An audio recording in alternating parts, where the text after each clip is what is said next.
নফসের কাজ হচ্ছে মানুষকে মন্দ কাজে উদ্বুদ্ধ করা। আচ্ছা, এটা শহর, সেই শহরের মালিককে?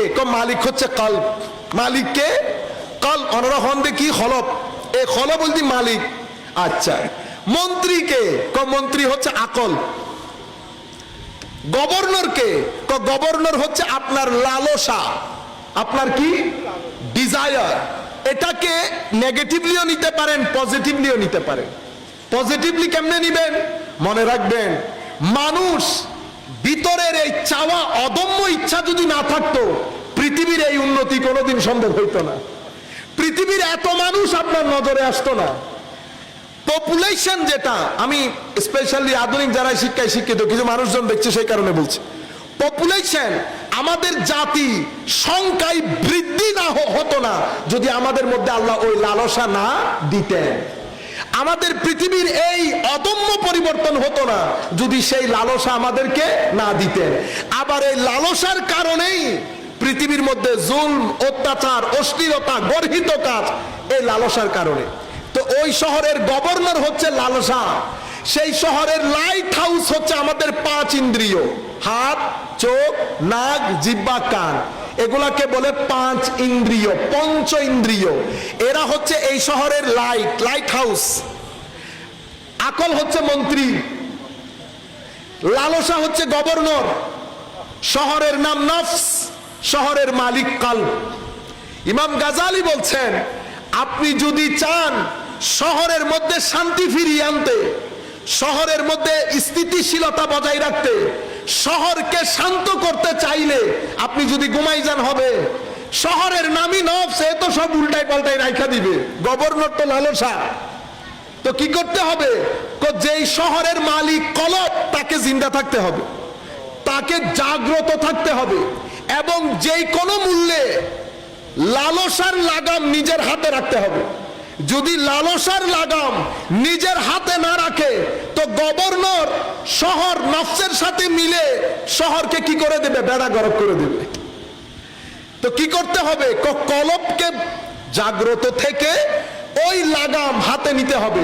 তো কলব লাগাম হাতে কেমনে নেবে? সেটার জন্য কলব জিন্দা করার পদ্ধতি আছে। কি? কলবের জিন্দা করতে হলে নফসের পবিত্রতা দরকার, নফসের পবিত্রতা, পরিশুদ্ধিতার দরকার। নফস পরিশুদ্ধ কিভাবে হয়? আপনি স্কুলে ভর্তি হলে নফস পরিশুদ্ধ হবে? না। বিশ্ববিদ্যালয়ে? না। অর্থনীতি পড়লে? না। তো আমি এই পরিশুদ্ধিতার জন্য কার কাছে যাব? দরবারে যাব। কোন জায়গায়? দরবারে। আকলের শিক্ষা বিশ্ববিদ্যালয়ে, কলবের শিক্ষা দরবারে। দুইটা একসাথে কম্বিনেশন করবেন, জাতি সভ্য হবে। একটাকে বাদ দিলে, যদি আকল বাদ দিয়ে দেন তাইলে তো পাহাড়ে চলে যেতে হবে। আর যদি কলব বাদ দিয়ে দেন তো রাষ্ট্র উন্নত হবে, বিল্ডিং বাড়বে, গাড়ি বাড়ি আসবে, কিন্তু আপনার ভিতর থেকে শান্তি চলে গিয়ে আপনি অস্থির, ডিপ্রেসড জাতিতে পরিণত হবেন, যেভাবে আমেরিকা, ইংল্যান্ড হয়েছে। আপনারা বুঝতে পেরেছেন? ইয়া ওনারা কি খন্দে হদ দূর হাজারে ফাক্কা গরমরি ন দেখাইস আর হনুমিককে গ্রাম লই যে গুই নহর ইয়া এড়ে।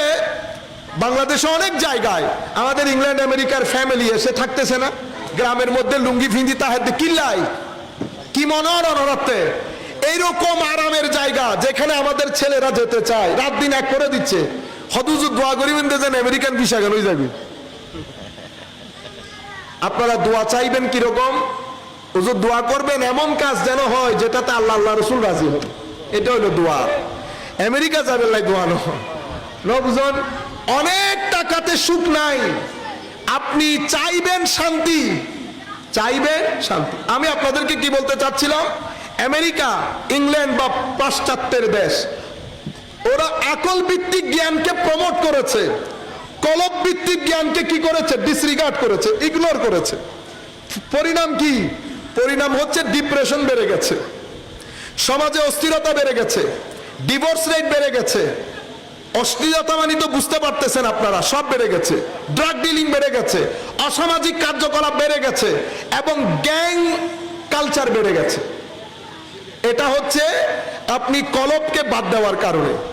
আপনি যখন দুইটাকে একসাথে রাখবেন, জাতি সভ্য হবে, সভ্যতা কেউ কেড়ে নিতে পারবে না।